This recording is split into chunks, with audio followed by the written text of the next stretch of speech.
नमस्कार मेरे नौजवान साथियों, कैसे हैं आप सब? आशा करते हैं आप सभी स्वस्थ और प्रसन्न होंगे तथा लगातार सीख रहे होंगे। मैं Prem, assistant professor PSMPG college, geography department Kannauj, आपका स्वागत करते हैं अपने YouTube channel geography with Prem में। दोस्तों, रिमोट सेंसिंग का जो हम पेपर चला रहे थे, उसमें हमने रिमोट सेंसिंग पर बात कर ली है, यानी सुदूर संवेदन पर बात कर ली है, ठीक है? आज हम एक नए टॉपिक की शुरुआत करेंगे जिसका नाम है भौगोलिक सूचना प्रणाली, यानी ज्योग्राफिकल इंफॉर्मेशन सिस्टम। इसे शॉर्ट में इसे कहते हैं GIS, ठीक है? तो चलिए शुरू करते हैं आज का लेक्चर। तो भौगोलिक सूचना प्रणाली का अर्थ तथा संकल्पना, यानी meaning and concept of GIS, ठीक है? दोस्तों, पहली बात तो भौगोलिक सूचना प्रणाली को आप ऐसे समझ सकते हैं, यहाँ पे भौगोलिक का मतलब है कि वे सभी तथ्य जो मानव को प्रभावित करते हैं वो सब भौगोलिक होते हैं, ठीक है? सूचना का मतलब है किसी भी भौगोलिक तथ्य के बारे में जानकारी, ये आपकी सूचना होती है। प्रणाली का मतलब एक प्रकार का तंत्र होता है जो कई सारे तत्वों से मिलकर के बना होता है, ठीक है? और ये सभी तत्व आपस में जुड़े हुए होते हैं, वही आपकी प्रणाली होती है। तो इसे अब हम समझ सकते हैं कि भौगोलिक सूचना प्रणाली यानी जियोग्राफिकल इंफॉर्मेशन सिस्टम यानी GIS एक कंप्यूटर आधारित प्रणाली है, ठीक है? ये आपको याद रखना है कि एक कंप्यूटर आधारित प्रणाली है जिसका उपयोग भौगोलिक डेटा के संग्रह यानी कि डेटा को कलेक्ट करना, उनका प्रबंधन करना, उनका विश्लेषण करना और उनका प्रदर्शन करने के लिए किया जाता है, ठीक है? तो GIS क्या है? एक कंप्यूटर आधारित प्रणाली है जो कि भौगोलिक किसी स्थान से संबंधित, किसी घटना से संबंधित डाटाओं का संग्रहण करना, प्रबंधन करना, विश्लेषण करना और प्रदर्शन के लिए उपयोग में लाई जाती है। इस प्रणाली के माध्यम से नक्शे, सैटेलाइट इमेज और अन्य स्थान संबंधी जानकारी को डिजिटल रूप में संशोधित किया जाता है। डिजिटल का मतलब दोस्तों अंकीय रूप में होता है, ठीक है? अंकीय रूप में संशोधित किया जाता है, तो ये आपको याद रखना है।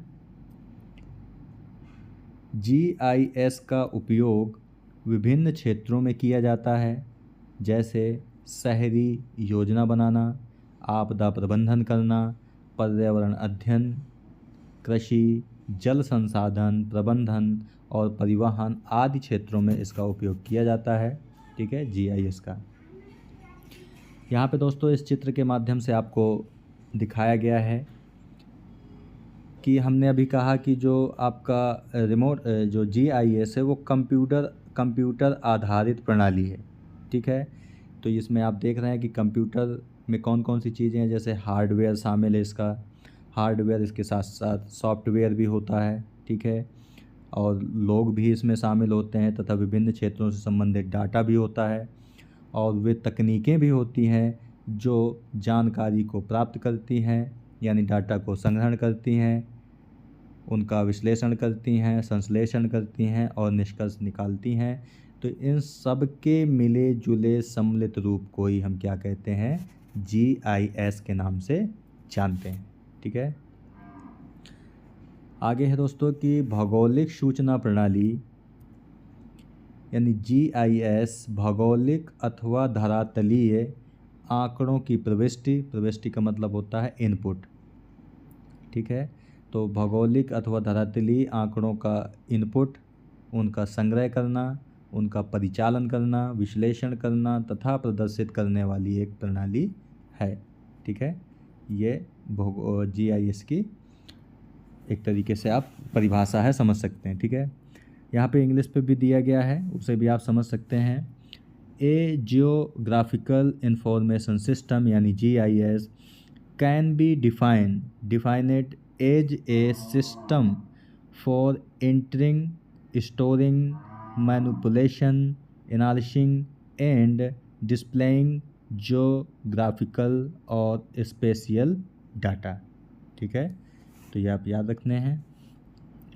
कुछ अन्य परिभाषाएं भी हैं, जैसे कि मार्वल व अन्य के अनुसार तो भौगोलिक सूचना प्रणाली धरातलीय आंकड़ों को संचालित करने वाली प्रणाली है। ठीक है, यानी GIS is a spatial data handling system. ठीक है, वहीं क्लार्क के अनुसार अगर देखें तो भौगोलिक किसी विशेष संगठन के अंतर्गत धरातलीय आंकड़ों का अभिग्रहण, पुनर्प्राप्ति, विश्लेषण तथा प्रदर्शित करने वाली कंप्यूटर सहायता प्राप्त प्रणाली को GIS कहते हैं। ठीक है, यानी कि ये प्रणाली जो है ना GIS, वो कंप्यूटर की सहायता से चलने वाली एक प्रणाली है। एक computer assisted system for the capture, storage, retrieval, analysis and display of spatial data within a particular organisation. ठीक है, इसी प्रकार बुराग महोदय भी इसे परिभाषित करने की कोशिश करते हैं कि वास्तविक संसार से धरातलीय आंकड़ों को एकत्र, संग्रह, पुनर्प्राप्ति, हस्तांतरित तथा प्रदर्शन करने वाली शक्तिशाली उपकरणों का संग्रह ही GIS कहलाता है। ठीक है, इसे इंग्लिश में भी देख लेते हैं। A powerful set of tools for collecting, storing, retrieving at will, transforming and displaying spatial data from the real world. ठीक है दोस्तों, कहने का मतलब ये है कि मान लीजिए एक ये स्थान है। ठीक है, तो इस स्थान से डाटा को क्या किया जाएगा, प्राप्त किया जाएगा, उसका विश्लेषण किया जाएगा। ठीक है, उसका संश्लेषण किया जाएगा और फिर उसका प्रदर्शन किया जाएगा। ठीक है, तो ये सब करने वाली कंप्यूटर आधारित जो तकनीक है उसी को क्या कहते हैं, GIS कहते हैं। ठीक है, तो अब आप समझ गए होंगे। संक्षेप में भी देख लेते हैं। संक्षेप में कहा जा सकता है कि आंकड़े वास्तविक संसार की घटनाओं का वास्तविक स्वरूप हैं। आंकड़ों से पुनः सूचनाएं प्राप्त की जाती हैं तथा आंकड़ों की मात्रा में वृद्धि भी की जा सकती है। ठीक है, तो यही जो आधारित आपकी तकनीक है उसे ही हम क्या कहते हैं, GIS कहते हैं। इस प्रकार भौगोलिक सूचना प्रणाली आंकड़ों एवं सूचनाओं पर आधारित है। आंकड़ों के कई स्रोत व स्वरूप होते हैं। सामान्यतः आंकड़ों को निम्न स्रोतों में से किसी से भी प्राप्त किया जा सकता है। ठीक है, अभी नीचे देखेंगे कौन कौन से स्रोत हैं। यहाँ पे दोस्तों हम एक चित्र के माध्यम से आपको बताना चाहेंगे कि आप ऐसे समझ लीजिए कि जो GIS है वो एक प्रकार का पूरा सेट है किसी स्थान से। मान लीजिए कोई A स्थान है। अब इस स्थान से हमें विभिन्न प्रकार की जानकारी इकट्ठा करनी है, जैसे जैसे फॉरेस्ट से संबंधित, आग से संबंधित, खनिज संबंधित, यहाँ के जल प्रबंधन से संबंधित, राजनीति से संबंधित, शहरी नियोजन से संबंधित, ग्रामीण क्षेत्र से संबंधित, प्रदूषण से संबंधित, यानी विभिन्न प्रकार की हमें यहाँ से जानकारी प्राप्त करनी है। तो वो जानकारी हमें किस रूप में प्राप्त होंगी, डाटा के रूप में प्राप्त होंगी। और उन डाटा का क्या होगा, उनका विश्लेषण किया जाएगा, संश्लेषण किया जाएगा, उनका प्रदर्शन किया जाएगा और निष्कर्ष निकाले जाएंगे। तो यही आपका GIS है। ठीक है, यही चीज़ इस चित्र में भी बताई गई है। यहाँ पे दिखाया गया है कि मान लीजिए एक क्षेत्र है आपका। ठीक है, ये बेस मैप है। अब इस बेस मैप से कितनी प्रकार की जानकारी, यानी कि इस बेस मैप में कितनी प्रकार की जानकारी इकट्ठा है। ये आपकी इमेजरी है, यानी कि सिटी को दिखाया गया है। फिर यहाँ पे लैंड कवर को दिखाया गया है। ये एक लेयर बाय लेयर जानकारी एक ही जगह पर इकट्ठा है। ठीक है, इसके बाद डेमोग्राफिक यानी जनसंख्या के वितरण को दिखाया गया है। वेटलैंड्स यानी कि आर्द्र भूमि को दिखाया गया है। टोपोग्राफी यानी कि यहाँ पर दिखाया गया है कि कहाँ पे पर्वत है, कहाँ पे पठार है और कहाँ पे मैदान है। इसके बाद जोनिंग की गई है, अलग अलग क्षेत्रों में जोन कर दिया गया है और पार्सल्स में से डिवाइड कर दिया गया है। यानी कहने का मतलब दोस्तों ये है कि केवल और केवल एक हमारे पास इतना क्षेत्र है और इसी क्षेत्र में हमने अलग अलग जानकारी सेव कर रखी है। अब यानी इसको अगर हम दबा दें यहाँ पे, इसको ऐसे दबा दें और इसको यहाँ से दबा दें, तो ये सारी जानकारी एक ही जगह पर इकट्ठा होंगी। ठीक है, तो इस प्रकार बहुत सारी जानकारी को इकट्ठा करने वाली जो ये कंप्यूटर आधारित तकनीक है, इसी को GIS के नाम से जाना जाता है। ठीक है, इंग्लिश में भी लिखा है, उसे भी हम डिस्क्राइब किए दे रहे हैं। GIS data layers. Many different types of data can be integrated into a GIS and represented as a map layer. यानी कि जो अलग अलग प्रकार का डाटा है जो कि एक दूसरे से मिला हुआ है, वह एक GIS और मैप लेयर में कन्वर्ट है। ठीक है, एग्जाम्पल के लिए, Examples can include streets, parcels, zoning, flood zone, client location, competition, shopping centers, office parks, demographic, etc. यानी ये सब क्या है, लेयर बाय लेयर एक ही जगह पर इकट्ठा है। When these layers are drawn on top of one another, undetected spatial trends and relationship often emerge. This allows us to gain insight about relevant characteristic of a location. ठीक है, यहाँ पे यही सब बताया गया है जो इस चित्र में दिखाया गया है कि जो जानकारियाँ होती हैं वो लेयर बाय लेयर एक ही जगह पर इकट्ठा रहती हैं। अब ये डिपेंड ये करता है कि हमें किस प्रकार की जानकारी चाहिए, वो हम प्राप्त करते हैं। एग्जाम्पल के लिए आप ऐसे भी समझ सकते हैं गूगल। ठीक है, तो गूगल एक तरीके का प्लेटफॉर्म है जो विभिन्न प्रकार की जानकारियाँ आपको प्रोवाइड करता है। तो जो दोस्तों गूगल है, आप इस पर जो सर्च करते हो वही जानकारी आपको प्राप्त हो जाती है। ठीक है, यानी कि गूगल नामक जो एक तरीके का सॉफ्टवेयर है आपका, जो सर्च इंजन है, उसमें सारी जानकारियाँ लेयर बाय लेयर फीड की गई हैं। अब आपको जो जानकारी चाहिए वो आप सर्च कर लेते हैं और अब आपको जानकारी प्राप्त हो जाती है। ठीक है, तो यही आपका क्या है, कंप्यूटर आधारित एक प्रणाली है GIS, जो विभिन्न प्रकार की आंकड़ों और सूचनाओं को प्राप्त करती है। ठीक है, तो आंकड़ों के कई स्रोत हैं व स्वरूप होते हैं। सामान्यतः देखते हैं हम कि आंकड़ों के कौन कौन से स्रोत हैं। तो दोस्तों जो आंकड़ों के स्रोत हैं यानी सोर्स ऑफ डाटा है, तो एक तो होता है वास्तविक आंकड़े यानी जो रियल डाटा होता है। एक आपका अभिगृहित आंकड़े होते हैं यानी कैप्चर्ड डाटा। एक होता है आपका विश्लेषण से प्राप्त आंकड़े, यानी कि जहाँ जहाँ से आपने विश्लेषण किया है वो आपका एक डाटा होता है। ठीक है, इसके बाद एक कोड आधारित आंकड़े होते हैं यानी इनकोडेड डाटा। और पांचवा है व्यवस्थित आंकड़े यानी ऑर्गेनाइज्ड डाटा। ये आंकड़ों के स्रोत हैं। ठीक है, अब हम इसे करके थोड़ा एक्सप्लेन करके भी देख लेते हैं। पहला है वास्तविक आंकड़े यानी रियल डाटा। इसका संबंध किसी स्थान एवं समय विशेष पर घटित घटनाओं एवं प्रत्यक्ष भूधरातलीय दशाओं से, यानी कि इसमें स्थान भी शामिल है। एक स्थान विशेष और एक समय विशेष पर जब कोई घटना घटित होती है उसे ही हम क्या कहते हैं, वास्तविक आंकड़ा कहते हैं। ठीक है, इसके बाद दूसरा है अभिग्रहित आंकड़े यानी कैप्चर्ड डाटा। जैसा कि विदित ही है कि आंकड़ा आधार में एकत्रित आंकड़ों से अन्य सूचनाएं अभिग्रहित किए जा सकती हैं। यानी कहने का मतलब है कि एक आंकड़ा हमारे पास 2 है, दूसरा भी 2 है। ठीक है, तो हम ऐसे तीसरा आंकड़ा प्राप्त कर सकते हैं कि 2 + 2 = 4 होता है। तो यानी कि पहले से जो आंकड़े प्राप्त होते हैं उन्हीं में से कोई तीसरी सूचना निकाल ली जाती है, वह आपका अभिगृहित यानी कि कैप्चर्ड डाटा कहलाता है। इसके बाद है विश्लेषण से प्राप्त आंकड़े यानी इंटरप्रेटेड डाटा। तो आंकड़ा आधार कहने का मतलब है जो पहली बार कलेक्ट किया गया है। ठीक है, तो आंकड़ा आधार में उपलब्ध आंकड़ों का जब विश्लेषण किया जाता है तो कई अन्य प्रकार के आंकड़े और सूचनाएं प्राप्त होते हैं।